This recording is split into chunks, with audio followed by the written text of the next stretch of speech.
Morning to all. எங்கள் வீட்டில் என்ன சமையல் பார்க்கலாம் வாங்க. சுட சுட சாதம். இது வந்து தம்பிக்கு ஸ்கூலுக்கு வந்து ஆற வச்சுருக்கேன் சாப்பாடு, பீட்ரூட்டும். எங்கள் வீட்டில் இன்றைக்கி பீட்ரூட் பொரியல். அதுக்கப்புறம் நான் பீக்கிங்காய் கடையில் செஞ்சுருக்கேன். இது மாதிரி ஒரு நாள் செஞ்சு பாருங்கள், நல்லாயிருக்கும். அப்புறம் நான் வந்து வெறும் புளியை மட்டும் போட்டு ரசம் வச்சுருக்கேன், புளி ரசம்.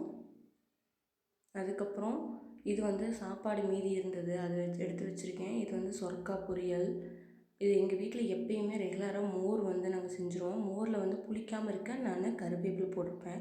லஞ்ச் பாக்ஸுக்கு வந்து பீட்ரூட் சாதம். இது ஸ்நாக்ஸு ஆப்பிள், பேரிச்சம்பழம், முந்திரி, பிஸ்கெட்டு.